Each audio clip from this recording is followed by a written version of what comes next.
Assalamualaikum warahmatullahi wabarakatuh. Dalam sejarah Islam, kisah masuk Islamnya Umar bin Khattab menjadi salah satu peristiwa penting yang mengubah arah dakwah Nabi Muhammad Shallallahu Alaihi Wasallam. Sebagai khalifah kedua setelah Abu Bakar As-Siddiq, Umar memiliki peran penting dalam memperluas wilayah Islam dan membangun sistem pemerintahan yang adil, sehingga sosok Umar bin Khattab tetap menjadi teladan bagi para pemimpin yang ingin menegakkan keadilan dan integritas.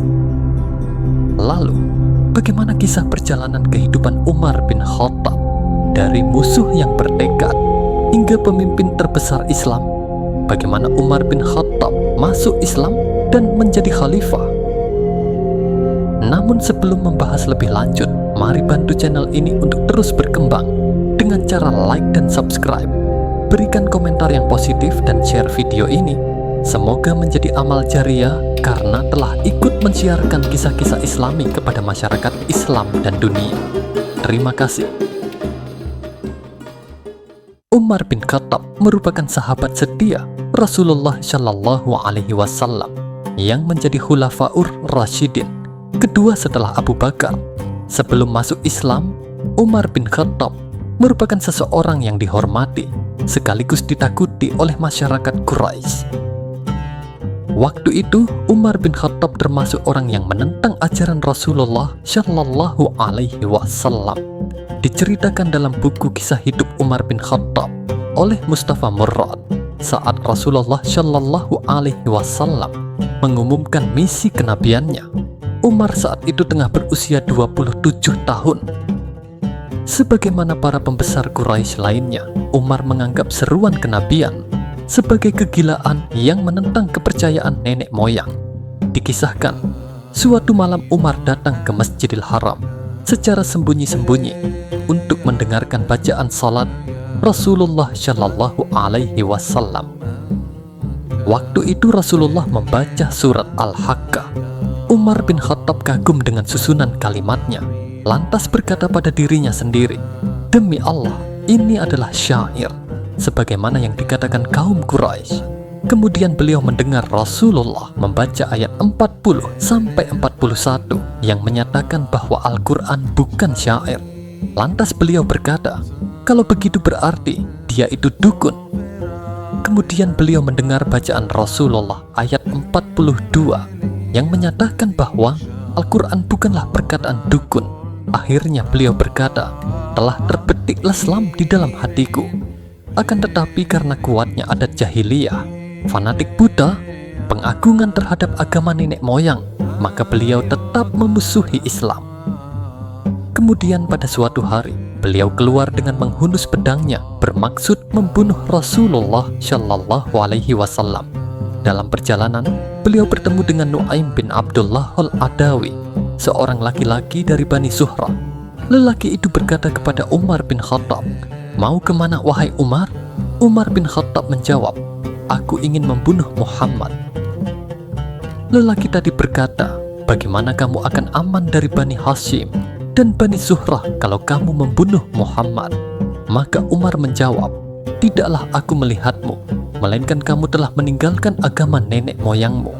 Tetapi lelaki tadi menimpali, "Maukah aku tunjukkan yang lebih mencengangkanmu, hai Umar? Sesungguhnya adik perempuanmu dan iparmu telah meninggalkan agama yang kamu yakini." Kemudian dia bergegas mendatangi saudara perempuannya yang sedang belajar Al-Quran, surat Taha, kepada Khabbab bin Al-Arad. Tatkala mendengar Umar bin Khattab datang, maka Khabbab bersembunyi. Umar bin Khattab masuk rumahnya dan menanyakan suara yang didengarnya. Kemudian adik perempuan Umar bin Khattab dan suaminya berkata, "Kami tidak sedang membicarakan apa-apa." Umar bin Khattab menimpali, "Sepertinya kalian telah keluar dari agama nenek moyang kalian." Saudaranya menjawab, "Wahai Umar, apa pendapatmu jika kebenaran itu bukan berada pada agamamu?" Mendengar ungkapan itu, Umar bin Khattab memukulnya hingga terluka dan berdarah, karena tetap saja saudara perempuannya itu mempertahankan agama Islam yang dianutnya. Ketika melihat wajah saudarinya berdarah, Umar menjadi iba. kemudian meminta agar bacaan tersebut dapat ia lihat. Umar bin Khattab berkata, "Berikan kitab yang ada pada kalian kepadaku, aku ingin membacanya." Maka adik perempuannya berkata, "Kamu itu kotor, tidak boleh menyentuh kitab itu kecuali orang yang bersuci. Mandilah terlebih dahulu."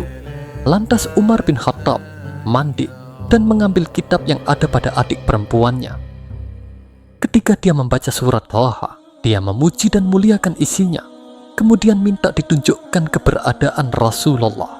Ketika Khabbab mendengar perkataan Umar bin Khattab, dia muncul dari persembunyiannya dan berkata, "Aku akan beri kabar gembira kepadamu, wahai Umar.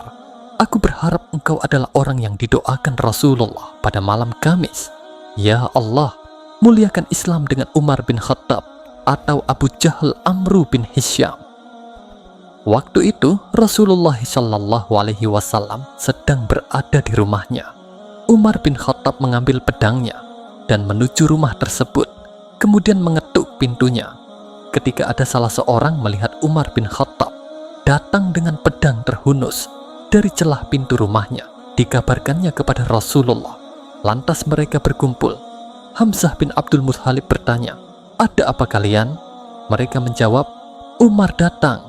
Hamzah bin Abdul Muthalib berkata, "Bukalah pintunya. Kalau dia menginginkan kebaikan, maka kita akan menerimanya. Tetapi kalau menginginkan kejelekan, maka kita akan membunuhnya dengan pedangnya." Kemudian Rasulullah menemui Umar bin Khattab dan berkata kepadanya, "Ya Allah, ini adalah Umar bin Khattab. Ya Allah, muliakan Islam dengan Umar bin Khattab." Dan dalam riwayat lain, "Ya Allah, kuatkanlah Islam dengan Umar." Seketika itu pula Umar bin Khattab bersyahadat, dan orang-orang yang berada di rumah tersebut bertakbir dengan keras. Menurut pengakuannya, dia adalah orang ke-40 masuk Islam. Abdullah bin Mas'ud berkomentar, "Kami senantiasa berada dalam kejayaan semenjak Umar bin Khattab masuk Islam." Demikian adalah kisah Umar bin Khattab masuk Islam yang bisa menjadi pembelajaran dan menambah pengetahuan agama Islam. Sebagai khalifah kedua setelah Abu Bakar As-Siddiq, Umar memiliki peran penting dalam memperluas wilayah Islam dan membangun sistem pemerintahan yang adil, sehingga sosok Umar bin Khattab tetap menjadi teladan bagi para pemimpin yang ingin menegakkan keadilan dan integritas. Wallahu a'lam bishawab. Wassalamualaikum warahmatullahi wabarakatuh.